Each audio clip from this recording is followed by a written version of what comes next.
Ikaw ba, anong take mo pagdating sa pagkakaroon ng AFAM o kaya'y foreigner na boyfriend? Ikaw ba ay naniniwala sa mga biro-biro nila na ang AFAM daw ay sagot sa kahirapan? O yung iba naman nagbibiro na ang AFAM sagot sa hilig ng katawan? Nako, atin pong pakinggan ang isang kakaibang kwento natin para sa araw na to. And brace yourselves dahil medyo may kahabaan, pero sige, susubukan nating wag naman masyadong mahaba dahil baka may gagawin pa kayo, makuhanan pa yung time nyo. Kaya eto na, wag na nating patagalin ang ating tampok na kwento sa araw na to dito lamang sa Dear Mama Mia.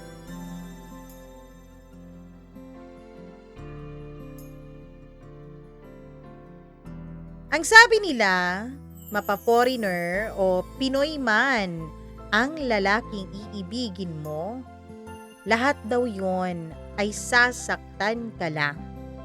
Kaya naman, kung pipili ka na lang, pareho ka namang masasaktan sa dalawa, pumili ka na lang kung saan ka giginhawa at liligaya. Dear Mama Mia, kung may isang bagay na masasabi kong weakness ko, yun ay ang aking accent. Yung tunog na parang may kakaibang musika sa bawat salita. British man, American, Australian, kahit nga siguro Scandinavian, basta foreign. Parang may kung anong kuryente na dumadaloy sa katawan ko. Ako si Tess. Yes, alam ko na agad ang iniisip mo, Mama Mia. Pero swear, hindi po ako tsismosa. Well, siguro, hindi naman masyado. Bata pa lamang ako ay pangarap na ako o pangarap ko nang makahanap ng Prince Charming na hindi lumaki dito sa Pilipinas. Bakit? Ewan? Siguro dahil para sa akin, kapag AFAM, automatic na parang may dalang magic. And well, hindi ko rin naman itatanggi. Kasama na rin sa magic na yon ang dollar at euro signs sa isip ko. At bukod pa doon, siguradong kapag AFAM, gwapo, lalo na sa standards nating mga Pilipino. Matangos ang ilong, green o blue eyes, tapos maputi na kutis. Yun ang isa sa mga gustong-gusto ko talagang makuha sa AFAM. Nasa isang bar ako sa Makati nung gabing iwan. Yung tipong lugar na dim ang ilaw. Malakas ang bass o ng music at amoy imported na pabango ang buong paligid. Suot ko ang paborito kong pulang dress na may slit hanggang hita. Hindi naman siya ganun ka bastos tignan. Pero sapat na para mapa-imagine ang kahit na sinong lalaking tumingin sa akin. Sabi ko noon sa sarili ko, kung may AFAM dito ngayong gabi, ako ang makakauna. Akin dapat ang korona. At hindi nga ako nabigo. Sa dulo ng bar, may isang lalaking matangkad. Maputi, blonde hair, naka-light blue polo shirt na medyo nakabukas ang unang dalawang butones. Naka-layback siya sa stool, hawak ang isang bote ng isang inumin. At yes, halatang baguhan siya sa Pilipinas dahil kumakagat-kagat pa rin siya sa lemon wedge bago inumin ang beer. Hindi ba tayo sa Pinas? Ang beer diretsong lagok na? Hi! Sabi ko habang dahan-dahan akong naupo sa tabi niya. Napatingin siya sa akin, ngumiti, at ayun na. Nakita ko na agad yung perfect palm smile na pinapangarap ng karamihan sa mga kababaihan. "Hey there," sagot niya. At grabe, parang nanlambot ang tuhod ko sa kaniyang accent. American accent. At hindi lang basta-basta American accent. Yung deep, husky voice na parang galing talaga sa Hollywood movie. "You're not from here?" Biro ko habang kinukuha ko ang baso ko mula sa bartender. He chuckled. "Well, that's true. First time in the Philippines." Bingo, Mama Mia. Fresh catch, sabi ng utak ko. Let me guess. Tinitigan ko siya mula ulo hanggang paa. Kunwari ay ina-assess ko ang itsura niya. "California?" Tumawa siya at uminom. Close. Texas." Nag-usap kami ng halos isang oras doon sa loob ng bar. His name was Michael. Pero tinawag ko agad siyang Mike kasi mas cute sa dila ko. And syempre, gusto kong bigyan siya agad ng nickname para naman maging interesado siya sa akin. Nalaman ko base sa storya niya na may sarili siyang business sa US. May mga mangilan-ngilan raw siyang properties at nandito raw siya sa Pilipinas para magbakasyon ng 3 buwan. Aba, jackpot nga ito sigurado. Habang tumatagal ang usapan naming dalawa, ay napapansin ko na unti-unti rin siyang lumalapit sa akin, Mama Mia. Yung kamay niya, paminsan-minsan, sumasagi na sa braso ko. At tinititigan niya ako sa paraang alam kong hindi lang ako basta acquaintance at kausap. Ako rin naman. Konting titig dito, konting smile doon. Kailangan marunong ka sa laro. Kailangan marunong kang makipagsabayan. After another round of drinks, he leaned closer. "So, do you maybe want to show me around the city?" Tanong niya. I mean, it would be nice to have a local guide, right? Someone fun. Fun. Fun daw, sabi niya. F-U-N. Alam ko naman ang ibig sabihin noon, Mama Mia. Kaya binigyan ko siya ng aking pinakamatamis na ngiti. Pero at the same time, may halong misteryoso. Well, ang tagal ko kayang pre-practice ng ngiting iyon, Mama Mia. As in, ang tagal-tagal. Mga 3 taon ko nang pinapractice ang smile na yon. Well, I think I can be very fun, Mike. Sabi ko. At kita ko sa mga mata niya na bigla itong kumislap. Kuha ko na siya. I had him. Hook, line, and sinker.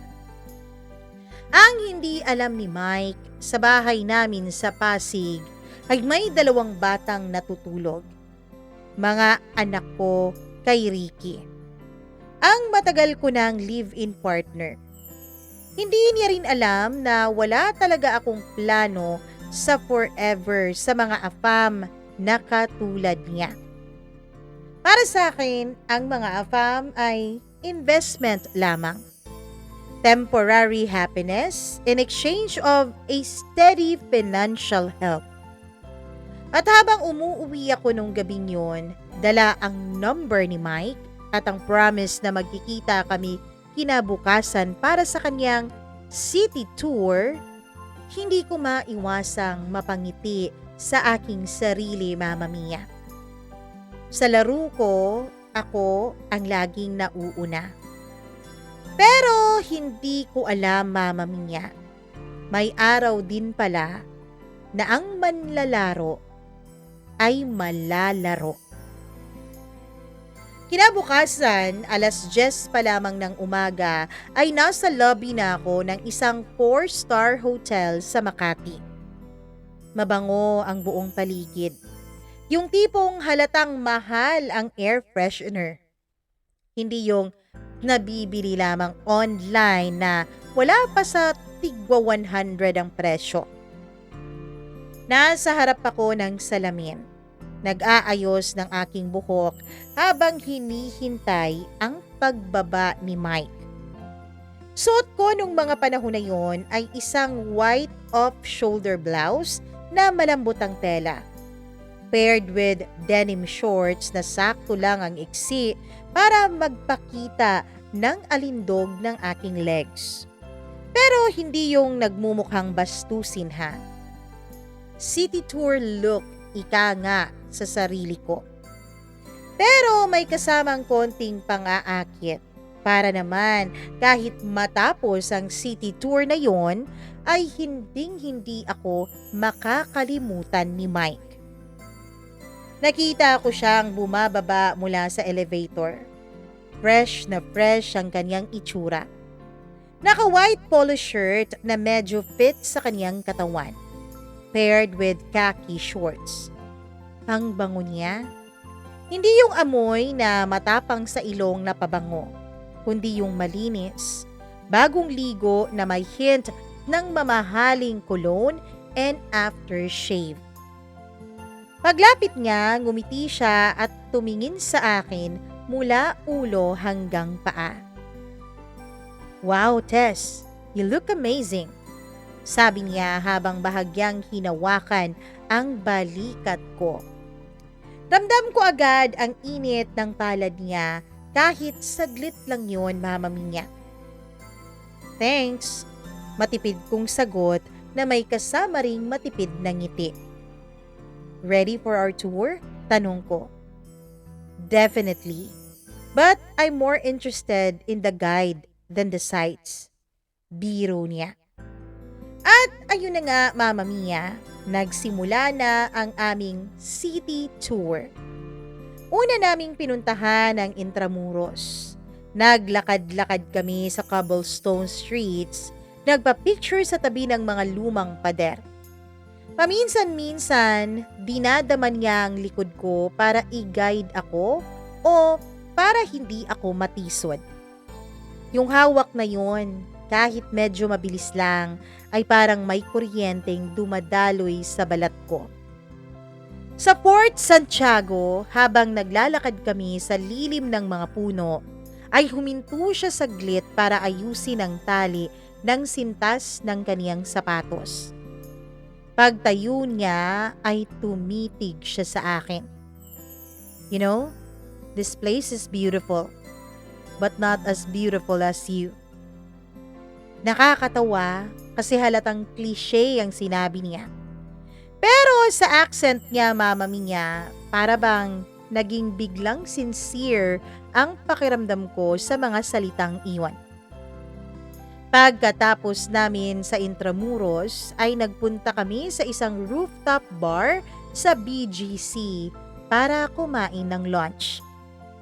Doon na nagsimulang maging mas personal ang aming usapan. Nalaman ko na divorce pala siya 2 years ago. Wala pang anak. At gusto niyang mag-explore ng iba't ibang kultura kaya pumupunta siya sa iba't ibang bansa. Ako naman, kwento ko rin yung buhay ko. Siyempre, yung edited version ng buhay ko. Na single ako, independent, at mahilig sa fun and adventure. Hindi ko kunento si Ricky. Hindi ko rin kwento ang anak naming dalawa. Well, hindi na niya kailangang malaman pa yon. At least, hindi pa. Habang kumakain kami, napansin kong paminsan-minsan ay tumatagal ang tingin niya sa labi ko kapag umiinom ako ng juice. Nang dumating ang dessert, isang slice ng chocolate cake, Bigla niyang kinuha ang tinidor at tinusok sa cake. "Here, try this," sabi niya. Iniabot ang tinidor papunta sa akin. Hindi ko tiningnan yung cake, Mama Mia. Tumingin lang ako sa mga mata niya habang lumalapit ang tinidor sa bibig ko. Dahan-dahan kong isinubo ang cake at napansin kong medyo huminga siya ng malalim. "Good?" tanong niya. "Sweet," sagot ko. Sabay kagat ng ibabang labi ko at dagdag na, "But not as sweet as you." Pagkatapos ng lunch, dinala ko siya sa Manila Bay para sa sunset. Habang nakatayo kami sa seawall, nanonood ng araw na unti-unting lumulubog, ramdam ko ang init ng kanyang braso na nakadikit sa aking balat. Wala kaming masyadong salita nung mga panahon na yon. Tahimik lamang pero mabigat ang hangin sa pagitan naming dalawa. Para bang pareho kaming alam na hindi lang ito basta-bastang simpleng tour, Mama Mia. Nang bumalik kami sa hotel niya, hindi ko pa rin siya agad iniwanan. Pumunta kami sa hotel cafe para magkape. Pero halatang wala na siya sa mood para sa kape. Sa bawat pagtawid ng mga tinginan namin, pakiramdam ko, Mama Mia, ay tila mas tumitindi ang tensyon na aming nararamdaman. At bago ako umalis, hinawakan niya ang kamay ko ng medyo matagal. "Can I see you again tomorrow, Tess?" Tanong niya na halos pabulong na. Ngumiti lang ako. "You'll see me sooner than you think," sabi ko sa isang medyo misteryosong boses at misteryosong tono, Mama Mia. Pagkapasok ko sa bahay, agad akong sinalubong ng tunog ng luma naming electric fan na paus na ang ingay at halatang nahihirapan na ang motor na paandarin ito. Sinalubong din ako ng amoy ng piniritong tuyo na tila kumapit na sa buong dingding ng bahay na yon. Nakaawang ang pinto, kaya alam kong naroroon na si Ricky. "Late ka na naman." Malamig na boses niya mula sa sala. Hindi man lang siya tumingin sa akin. Nakasandal siya sa lumang sofa na may lamat na sa gilid. Nakasuot lang ng boxers. May bote ng alak sa kaliwang kamay. Ang kanan niyang kamay ay may hawak na remote control habang nanonood ng basketball replay sa maliit naming television na medyo malabo na ang kulay. "Ano ba, Ricky? Trabaho to, no?" Sagot ko habang binababa ang bag ko sa mesa. Hindi ko sinabi kung anong klasing trabaho ang ginagawa ko. Hindi ko kailangang sabihin yun sa kanya. Alam niya. Hindi man siya nagtanong, kita ko sa paraan ng pagtaas ng kilay niya na naiintindihan niya ang ibig kong sabihin sa trabaho. Sa racket. Sa gilid ng sala, biglang tumakbo papalapit sa akin ang anak kong si Miggy. 8 taong gulang, nakasuot ng sira-sirang t-shirt na may print pa ng isang cartoon hero. "Mommy!" sabi niya sabay yakap sa hita ko, sabay tingala sa akin. "May pasalubong ka?" Sumunod naman sa kanya ang bunso niyang kapatid na si Andeng. 6 na taong gulang. Bitbit ang isang lumang stuffed toy na halos tanggal na ang kalahati ng bulak sa loob nito. "Pasalubong, Mommy!" sigaw din ng bunso kong anak. Napangiti ako at para mawala ang bigat ng eksena ay inilabas ko ang maliit na box ng cupcakes na binili ko sa isang bakery bago ako umuwi. Kahit galing yon sa perang inabot ni Mike sa akin kanina, para sa mga bata, ito ay simpleng treat o pasalubong lamang ng kanilang ina. Agad silang tumakbo sa kusina para kumuha ng plato at tinidor. Sa gilid ng kusina, sinundan ko sila ng tingin habang tinitingnan kung gaano sila kasaya sa simpleng pasalubong na yon, Mama Mia. May kirot sa dibdib ko. Hindi dahil sa guilt na may ibang lalaking nagbibigay sa amin ng pera, kundi dahil alam kong hindi ko kayang ibigay ang ganitong saya kung hindi ako maglalaro sa larong alam ko. Pagkatapos naming kumain, habang naguhugas ako ng plato, ay pumasok naman si Ricky sa kusina. Hindi siya nagsasalita nung una, pero ramdam ko ang titig niya mula sa likuran ko. Alam mo, mahina niyang sabi, hindi habang buhay magiging bulag ang mga yan. Huminto ako sa paghuhugas ng pinggan at tumitig ako sa kanya. Ano? Kunwari, inosente kong tanong. Yung foreigner mo, mahuhuli ka rin yan. Hindi ko pinansin ang lamig ng tono niya. Hindi niya kailangang malaman. Diretsahan kong sagot. At kung gusto mong matahimik ang buhay natin, huwag mo na ring alamin ang mga bagay-bagay, Ricky. Nagpalitan kami ng titig at sa mga mata niya, alam kong kahit na ganon ang kinakasama ko, ay hindi rin siya kampante, Mama Mia. Pero tulad ng dati, hindi na siya nagsalita pa. Hanggat may laman ang luma naming ref, hanggat may pambayad kami sa kuryente, hanggat may pang-allowance sa eskwela ng mga bata, wala siyang karapatang magtanong dahil ako ang nagbibigay sa mga yon. Kinagabihan, habang natutulog na ang mga bata, nagpunta ako sa maliit naming kwarto. Binuksan ko ang bag at inilabas ko ang sobrang inabot ni Mike sa akin kanina. Pinaloob-loob ko ang pera, pinakiramdaman ang bigat nito sa kamay ko. Sa bawat tiklop ng bills, naririnig ko ang tinig ni Mike sa utak ko.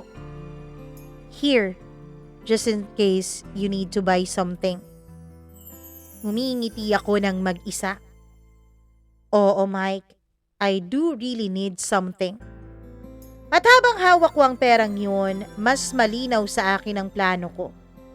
Kailangan kong panatilihing hooked na hook si Mike sa akin. Hindi pa siya pwedeng magsawa. Hindi pa siya pwedeng magduda. The next day, 2:00 ng hapon, dumating ang mensahe mula kay Mike sa cellphone ko. Hello, beautiful. I was thinking, can I take you somewhere out of town tomorrow? Just us, no tours, no rush. Sounds tempting. Where? Reply ko. Tagaytay? I want to see the Mayon volcano. Only if you promise the company will be worth it. Sabi ko.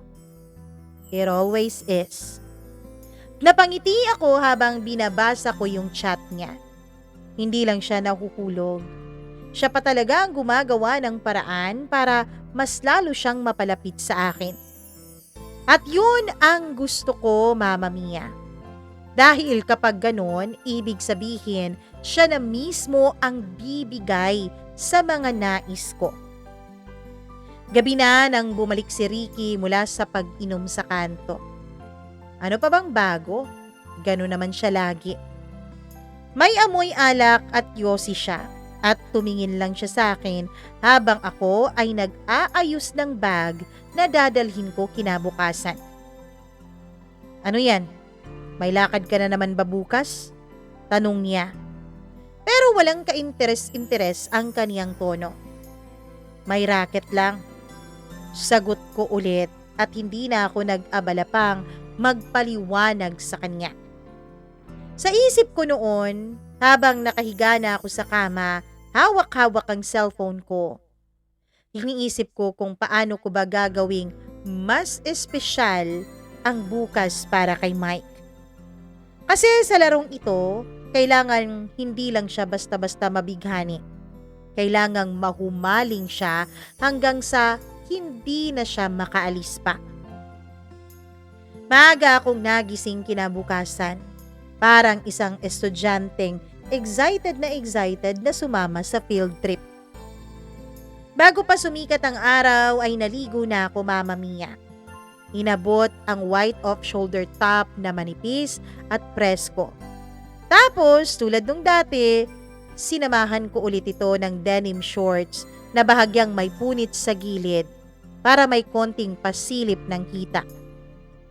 Hindi naman siguro to bastos tignan. At isa pa, afam naman si Mike. Hindi naman bastusin sa kanila ang mga ganoong klasing pananamit. At alam ko, Mama Mia, alam kong sapat na ang itsura ko para mas mapahaba ko pa ang pagtingin ni Mike sa akin. Paglabas ko ng bahay, sinipat ko muna ang paligid bago sumakay ng tricycle papunta sa meeting point namin sa Makati. Hindi ako pwedeng makita ni Ricky na susunduin ako ng isang afam. Ayokong masira pa ang diskarte ko. Ayokong masira ang tahimik naming kasunduan. Pagdating ko sa lobby ng hotel, nakita ko si Mike na nakaupo sa couch. Naka-dark sunglasses at naka-white linen shirt na medyo bukas ang unang 3 botones. Naka-shorts siya na kulay beige. At ramdam mo sa kilos niya ang relax at confident na tao. Paglapit ko ay agad siyang tumayo at ngumiti. At doon na naman, yung ngiti na parang hindi siya sanay tumanggi sa kahit na anong gusto ko. You look perfect. Bulong niya habang mabilis na dumapo ang mga mata niya mula ulo ko hanggang paa. Bumaba pa ang tingin niya sa legs ko at bahagyang ngumiti. Naramdaman kong parang may kuryenteng dumaloy mula sa batok ko hanggang sa aking tuhod, Mama Mia. Habang nasa loob kami ng kotse, marahan lang ang usapan namin sa umpisa. Tungkol sa kung anong pagkain ang gusto kong subukan niya sa Tagaytay, kung saan siya galing sa Texas, at kung anong plano niya habang nandito pa siya sa Pilipinas.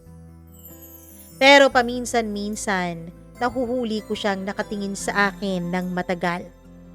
Hindi yung parang binabastos niya ako na titig, kundi yung tipong parang pinag-aaralan niya ako.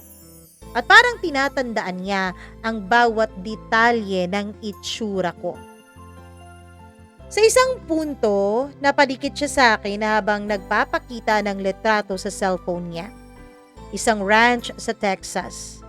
Malawak ang lupain at may mga kabayo sa picture. Alam mo, ang ganda niyan, sabi ko. What?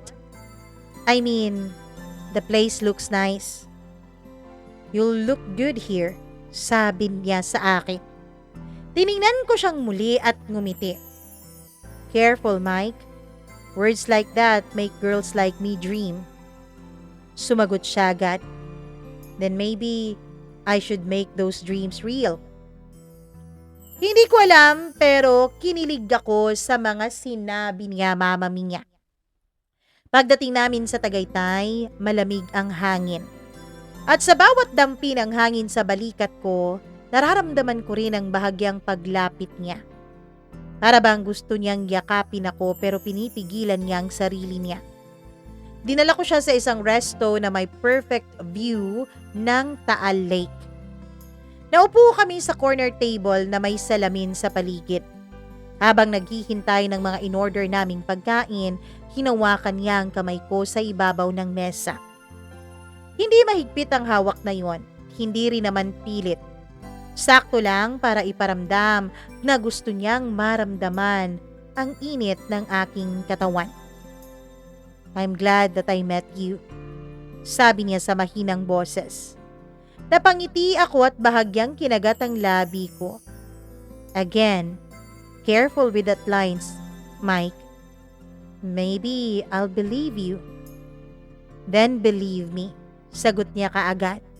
Diretso ang titig sa mga mata ko. Dumating ang pagkain, bulalo at pritong tawilis ang in-order namin. Habang kumakain ay pinapakain niya ako ng tawilis gamit ang tinidor niya. Bawat subo, sinasamahan ko ng titig at konting senyas ng kilay. Alam kong naglalaro kami sa isang parehong alon. Minsan nadidikit ang daliri niya sa labi ko kapag tinutulungan niya akong alisin ang mumo sa bibig ko. Maliit na galaw, pero sapat para mag-init ang hangin na nasa pagitan namin. Bago kami umuwi, tumigil kami sa isang coffee shop na may rooftop view ng Taal Lake habang papalubog ang araw. Nakatayo kami sa gilid, magkatabi habang pinapanood ang langit na nagiging kulay kahel at rosas. Tahimik lamang kami, pero ramdam ko ang unti-unting paglapit ng braso niya sa likod ko hanggang sa maramdaman ko na lang ang kamay niya na umiinit na sa bewang ko. I wish this moment could last forever, sabi niya. Moments like this don't last, Mike. Sagot ko pero hindi ako umatras. You make them last by choosing the right person to share them with. Bulong niya. Halos idampinan niya noon ang kanyang labi sa aking tenga. Ang init ng hininga niya, ang bahagyang diin ng daliri niya sa bewang ko. Lahat yun ay nagpapaalala sa akin na ako ang may kontrol. O baka naman, akala ko lang ang lahat. Pagbalik sa Maynila, bago niya ako ihatid sa meeting point, ay inabot niya ulit ang isang sobre. Hindi ko na binuksan yon sa harap niya. Alam ko na ang laman nun. Here, just because I like taking care of you, sabi niya. Ngumiti ako at nilagay ang sobre sa loob ng bag ko at saka isinara ito. Ang hindi niya alam, sa larong ito, mas gusto ko kapag ako ang nagdidikta kung sino ang mag-aalaga sa akin. Hindi ko alam kung hindi ba sa gabi na yon, kung dahil ba sa gabi na yon o sa masyadong matamis ang mga ngiti ni Mike. Pero kinabukasan, parang mas lalo akong napapalapit sa kanya. Nagising ako ng maaga. Mas maaga pa kesa sa normal kong gising para lang mag-check ng phone ko. May message mula sa kanya. Good morning, sunshine. Can't stop thinking about you last night. Pinisil ko ang labi ko para pigilan ang ngiti ko. Ang dali ko talagang kiligin sa mga sweet messages niya. Pero habang binabasa ko yun ay may isang notification na pumasok. Galing kay Ricky. Wala na tayong bigas. Kailangan na nating bumili mamaya. At dun ako bumalik sa realidad. Nasa kabilang kwarto lang na maliit ang dalawang anak namin. Tulog pa ako. Si Ricky, hindi ko alam kung nasaan mama niya. Baka nag-inom na naman yun. Baka nasa barkada na naman yun. Well, si Ricky naman ang nag-aalaga sa mga bata kapag nagraraket ako. Kaya naging normal na lang sa amin ang mga ganong text messages niya. Mama niya, nagsimula ako sa isang laro. At sa larong iyon, alam kong hindi lang sikmura ko ang hindi kakalam kundi maging ang pangangailangan ng mga anak at kinakasama ko. Hindi na nagrereklamo si Ricky, basta bibigyan mo siya ng pang-alak, basta bibigyan mo siya ng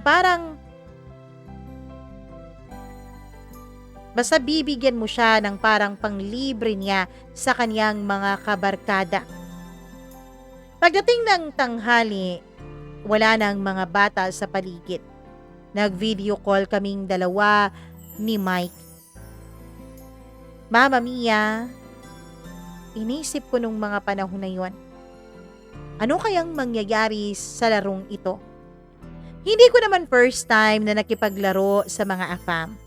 Hindi ko first time na nakipaglaro sa mga katulad niyang lalaking naghahanap ng pansamantalang company o pansamantalang kasama at karamay. Hindi yun first time. Maraming beses na, pero first time ito na paulit-ulit. At first time din na malaki ang bigayan. Dati-rati kasi Mama Mia, hindi naman masyadong malaking magbigay ang mga AFAM na nakakasalamuha ko. Pero iba si Mike. Ang binibigay niya sa akin ay halos 3 buwang suweldo na ng isang normal na empleyado. You miss me already? Biro niya habang nakasandal siya sa isang upuan at nakatingin sa video call. Of course, I miss you. Sagot ko sabay kagat ng labi ko para mas may dating sa kanya. Alam ko kung paano maglaro sa harap ng kamera. Yung tilt ng ulo, yung dahan-dahang pag-ikot ng buhok sa daliri, at yung tingin na parang may ibig sabihin. Kita ko sa mga mata niya na nadadala siya. Tomorrow, let's do something special, sabi niya. I'm planning to bring you somewhere nice. Out of town maybe? 3 days? 3 nights? Ngumiti lang ako, pero sa loob-loob ko, mabilis nang takbo.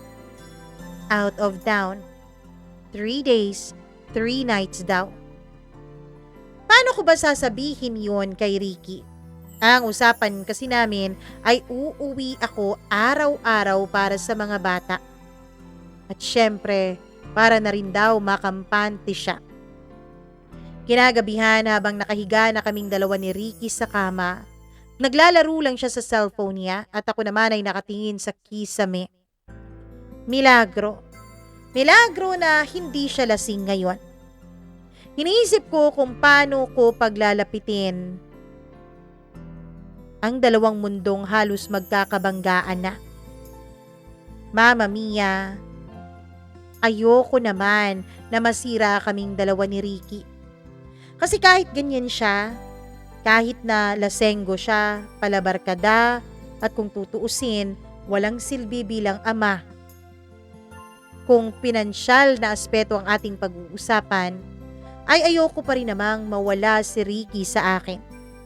Kasi mabait naman siyang ama. Kapag wala ako, inaalagaan niya ang mga bata. Siya nga halos ang gumagawa ng mga gawaing bahay. Kaya naman, hindi ko na siya tinatalakan kapag wala siyang naibibigay na pera. Kasi sa aming dalawa, parang naging baliktad ang aming mga ginagampanan na papel sa aming pamilya. Ako ang humahanap ng paraan at dumidiskarte para magkapera at para magkaroon ng laman ng ref namin at ang aming bigasan.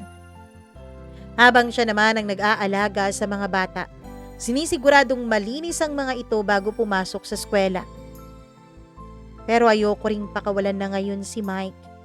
Lalo pa ngayon na nakikita kong malaki ang pakinabang ko sa kanya. Hindi kasi katulad ng mga dati kong nakakasalumuhang AFAM si Mike. Mama Mia, bigay lang siya ng bigay. Hindi nagtatanong. Kahit pa nga wala pang all the way na nangyayari sa amin, ay malaki-laking pera na ang iniabot niya sa akin. Na para bang wala siyang pakialam. Para bang wala lang sa kaniyang pera. Money is never an issue. Sa sumunod na araw ay mas naging matindi pa ang pag-uusap naming dalawa ni Mike. Napospone kasi ang lakad namin. Kasi Mama Mia, dinatnan po ako ng buwanan kong dalaw. Sabi ko sa kanya, I have a very important things to settle. Nagtiwala naman siya. Naniwala naman siya. Ayokong may dalaw ako dahil alam ko kung mas malaki nang magbigay ngayon si Mike, sobra-sobra siguro ang ibibigay niya sa akin. Lalo na kapag nag-o all the way na kaming dalawa. Pero sabi ko sa sarili ko, bago ko ibigay sa kanya yon, dapat ay bitinin ko muna siya ng maigi. Dahil hindi ba, kapag ang isang tao ay nabibitin, tila mas lalo siyang nanggigigil. Tila mas lalo niyang ginugusto na makuha ang isang bagay na gusto niya. Isang araw, tumawag siya sa akin. Isang araw bago ang nakatakdang pag-alis namin. Sakto noon na wala na ang menstrual period ko. Kaya lang may gusto naman akong kainin. Habang naka-video call kaming dalawa ay napasimangot ako. "Hey, what's wrong?" Tanong niya. I'm craving for something. I want to eat something. Do you want to meet up and have dinner with me?" "No, I'm far away from you. So I can't be there," sabi ko. Kahit na ang totoo, hindi naman ako malayo sa kanya. 2 sakayan nga lang eh. Isang tricycle at isang jeep, mapupuntahan ko na ang hotel niya. "Okay, I'll send you money." Mama mia, tinigay ko sa kanya ang bank details ko. At agad-agad nag-send siya sa akin ng 10,000 pesos o $100. Sabi niya, bukas na lang daw niya ibibigay yung iba. Sa totoo lang, mas lalong lumakas ang loob ko. Mas lalo kong naramdaman na ito ang buhay na deserve ko. Ito ang buhay na kailangan ko. Bilang hindi naman sa pagmamayabang ay maganda naman talaga akong babae, Mama Mia. Alam kong deserve kong ipamper ng isang lalaki. Alam kong deserve ko na alagaan. Ibigay ang lahat-lahat ng hilig ng aking katawan at ng aking sarili.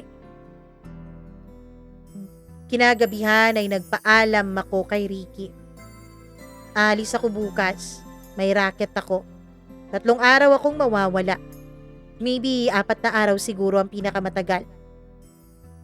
Tinitigan ako ni Ricky, Mama Mia. Yung titig na parang inaarok ang aking kaluluwa at ang aking katawan. "Ano, mag-all the way na kayo?" tanong niya. Nabigla ako sa tanong na yon dahil may usapan naman kaming dalawa. May usapan kami na hindi magtatanong ng ganon. May usapan kami na dapat ang racket ko ay isang sikreto ko na hindi niya dapat malaman. Mama Mia, tiningnan ko lang si Ricky. Di ba napag-usapan na natin yan? Napag-usapan na natin na hindi na natin dapat halongkatin ang racket ko. Hinahayaan naman kita. Hinahayaan kitang gawin ang mga gusto mo. Hinahayaan mo dahil mas masahol ang ginagawa mo kaysa sa akin.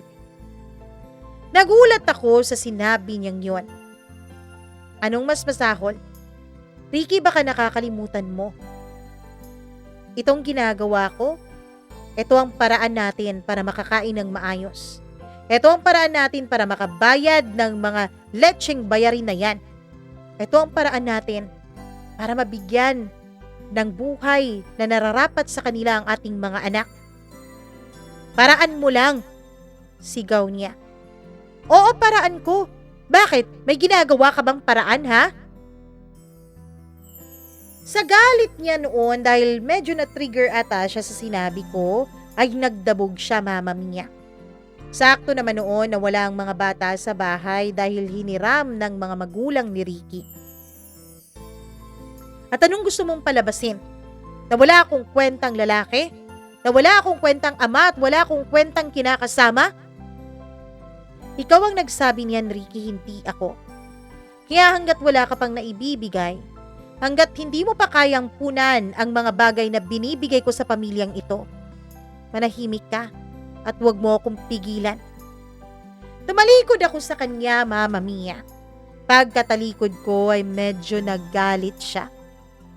Dahil doon ay hinila niya ako at sinampal ako ng ubod lakas sa aking kaliwang pisngi.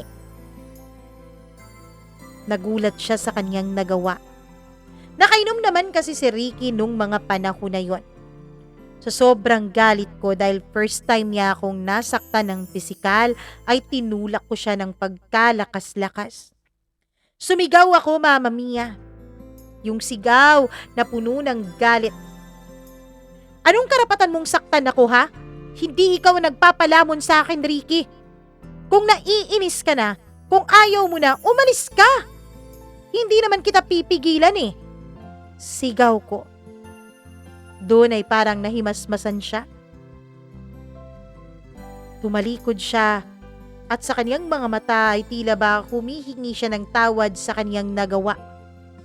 Umalis siya, Mama Mia, at natulog akong mag-isa noon sa kwarto. Kumuha pa ako ng yelo. Tapos nilagay ko yun sa kaliwang pisngi ko na tinamaan niya ng malakas na sampal.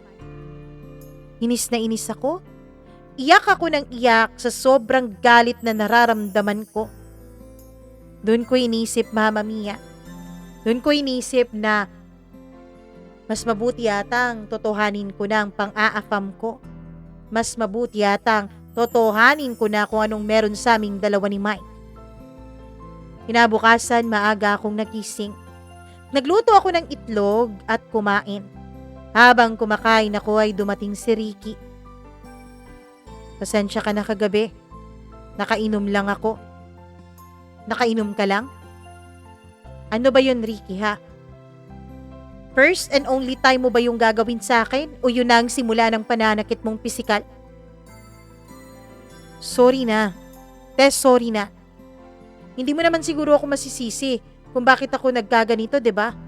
Kung bakit ako naiinis. Kung bakit ako nagagalit. Ano?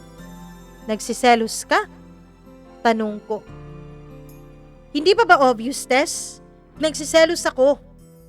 Mahal kita. Tumawa ako sa sinabi niya. Mahal? Mahal mo ako, Ricky? Pagmamahal pala ang tawag dyan. Pagmamahal pala ang tawag na umiinom ka lang, naglalasing ka lang.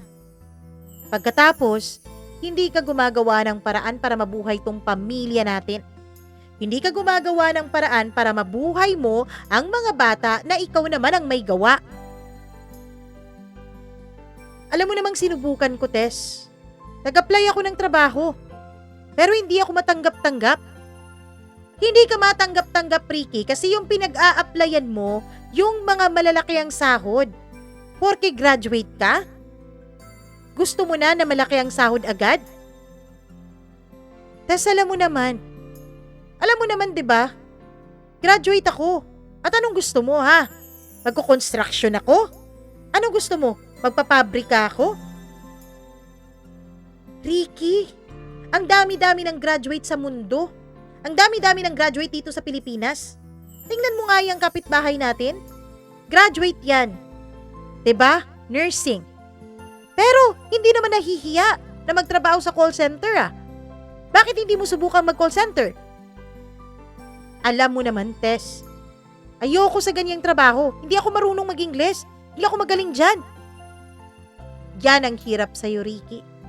Puro ka problema, puro ka hindi ka magaling, puro ka hindi marunong, puro ka nakakahiya. Kaya wag mong isisi sa akin yung ganitong racket ko. Wag mong isisi sa akin kung bakit ako pumapasok sa ganito. Tess, tinatapakan mong pagkalalaki ko. Sigaw niya ulit. Tinatapakan ko? Ako pa ngayon? Bakit? Nagpapakalalaki ka ba? Pagkatapos nun ay tumayo ako. Kinuha ko ang mga pinagkainan ko at tsaka padabog ko yung nilagay sa lababo. Naligo ako. Paglabas ko ay nakita ko siyang nakatitig sa akin. Ano? Mag-all the way na ba kayo ngayon, ha? Bakit? Anong pakialam mo? Pera to. Pera na ginagamit mo rin dyan sa bisyo mo. Sigaw ko sa kanya. Nainis siya, Mama Mia. Sa sobrang inis niya ay sinugod niya ako. Hinalikan niya ako.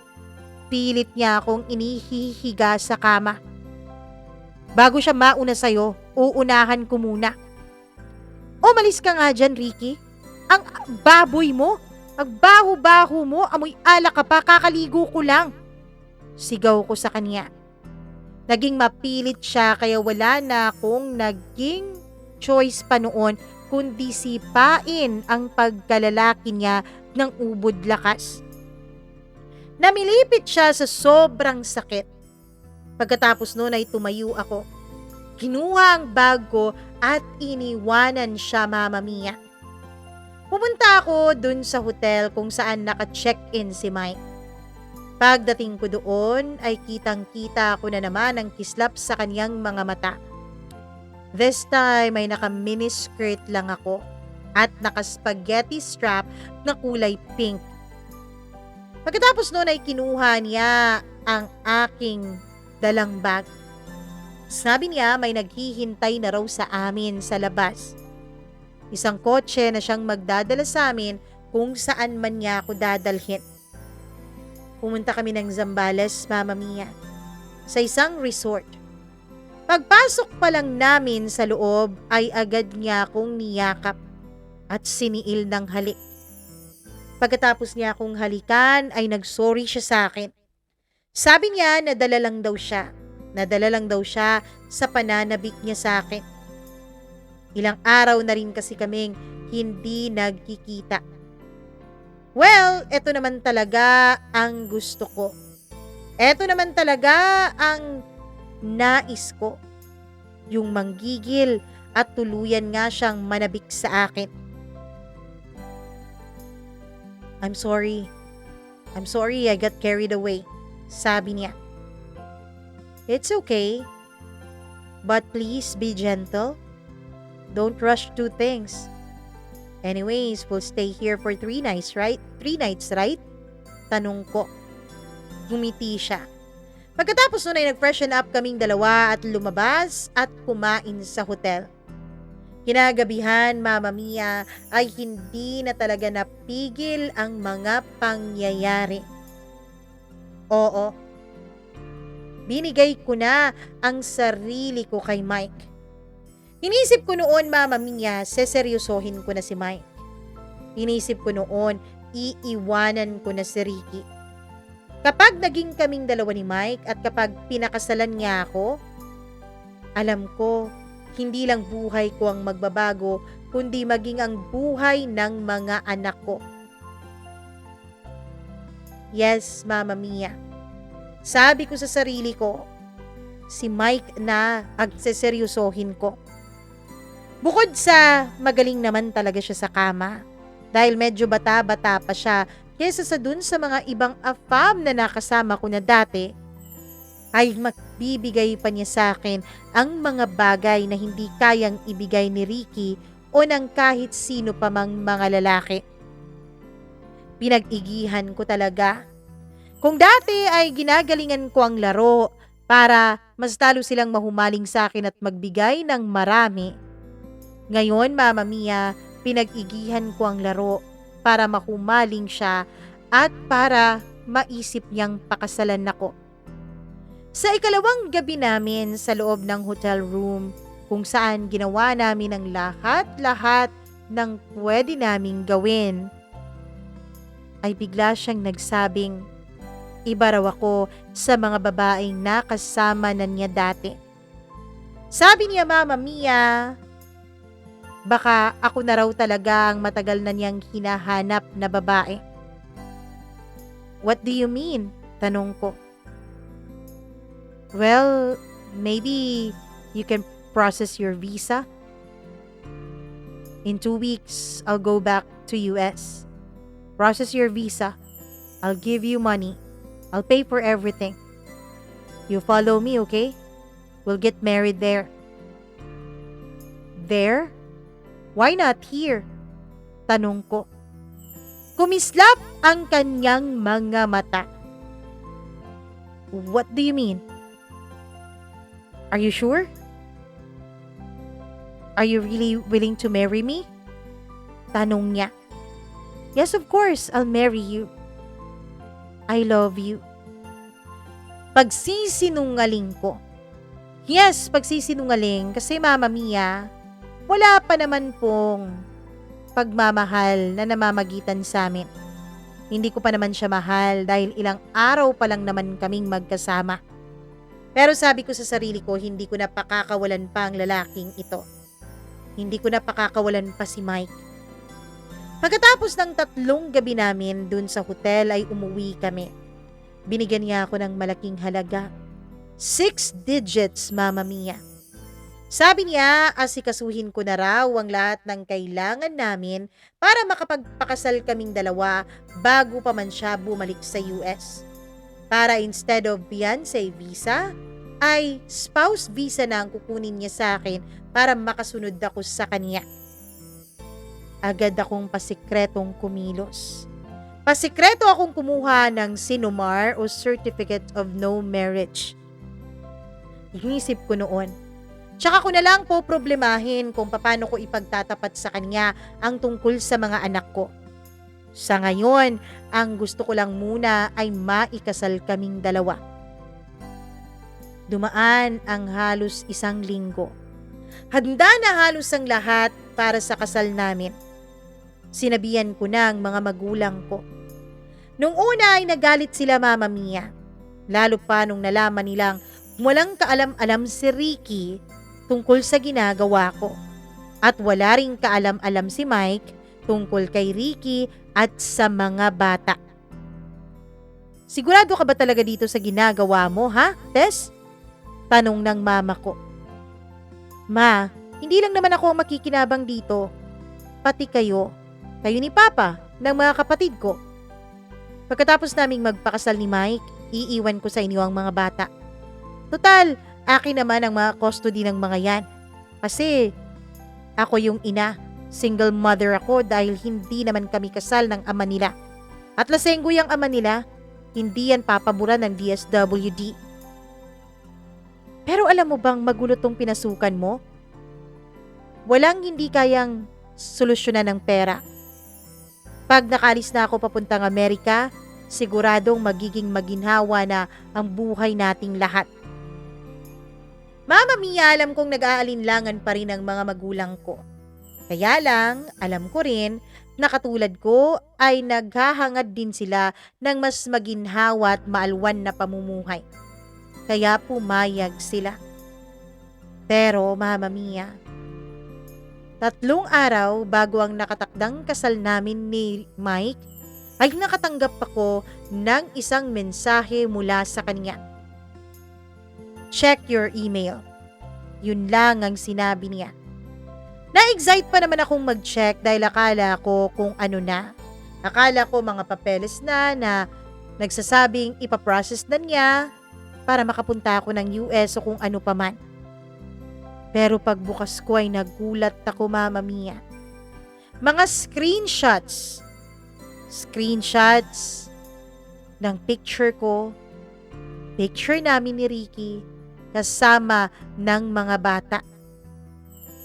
Bukod pa doon, may screenshot din, Mama Mia, na may kasama akong isang afam. At isa pa, at isa pa. Matapos ang halos 10 minuto na tinitigan ko ang email ni Mike sa akin, ay nagring ang phone ko. Ayoko sanang sagutin pero ring ito ng ring. Si Mike yun, Mama Mia. Kaya naman sinagot ko na lang. Nag-isip ako ng paliwanag. Nag-isip ako na sasabihin ko sa kanyang hiwalay na kami ni Ricky. Na hindi ko nasabi sa kanya tungkol sa mga anak ko dahil natatakot akong iwanan niya ako. Natatakot ako na baka hindi niya ako mahalin kung malaman niyang may mga anak ako. Pero nung pagsagot ko, bago pa man ako makapagsimulang magpaliwanag, ay sumigaw na si Mike sa kabilang linya. You're a liar, Tess. You're a scammer. Sigaw niya.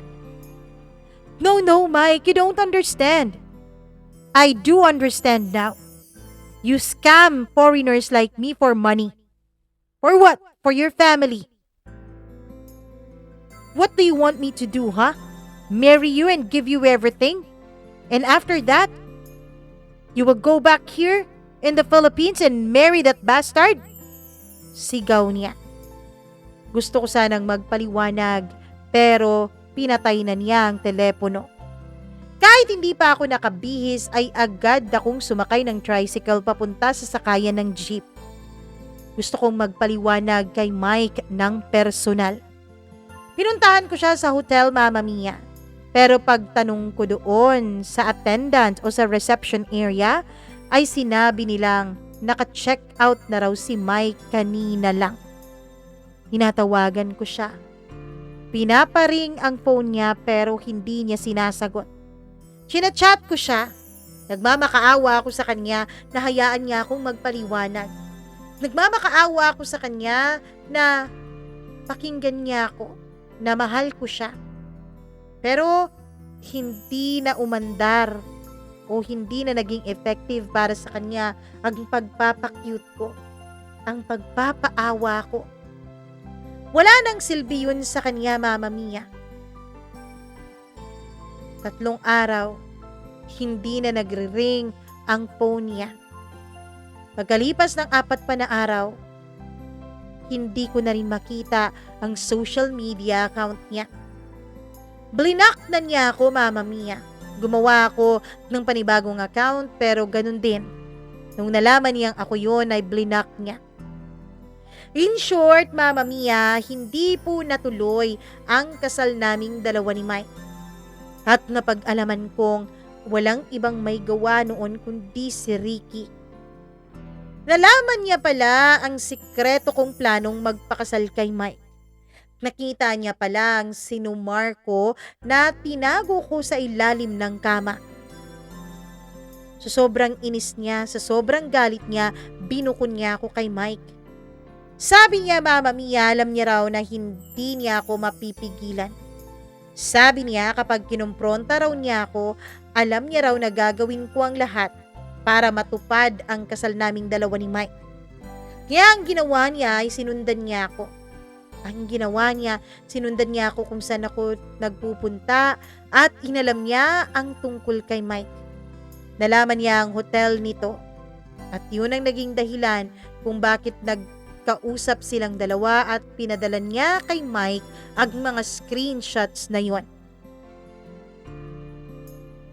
Mama Mia,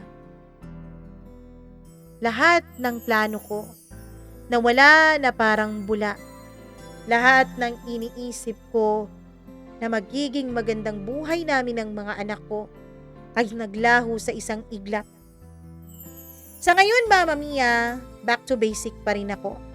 Naghiwalay na nga pala kaming dalawa ni Ricky dahil galit na galit ako sa ginawa niya. Iniwanan ko siya. Bumalik ako sa mga magulang ko. Ngayon, ganun pa rin po ang racket ko. Kapag may mga afam na napapadpad dito sa lugar namin o sa mga bar kung saan ako tumatambay, oo, ginagawa ko pa rin yun. Nanghahanting pa rin ako ng mga afam. And yes, Mama Mia, para po akong isang bayarang babae pero foreigner lang ang aking mga parokyano. Huwag kayong mag-alala, gumagamit naman ako ng proteksyon para wag akong magkasakit. Alam kong tataas ang kilay ninyo at huhusgahan ninyo itong kwento ko. Pero, sa ginagawa ko ay nabibigyan ko ng mga magagandang bagay at nagbibigyan ko ng mga masasarap na pagkain ng mga anak ko.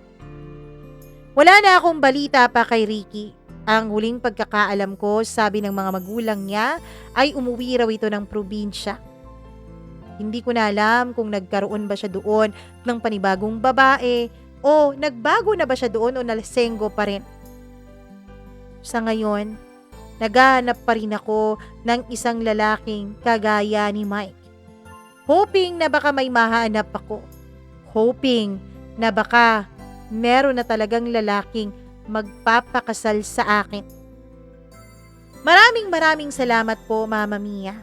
More power po sa inyong program at sa inyong channel at sa lahat ng mga bumubuo nitong programa mo.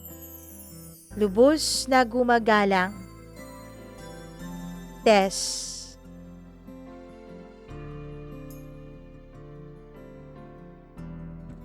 Grabe yung trabaho ni Tess. Well, I will never judge you, Tess, dahil di ko naman alam kung anong mapinagdaanan mo, kung anong background mo, kung anong mapaghihirap mo. Pero, ang sa akin lang, wag kang magsisinungaling. Yun lang naman. Kung ano yung sa tingin mo na dapat mong sabihin dahil yun ang totoo, sabihin mo.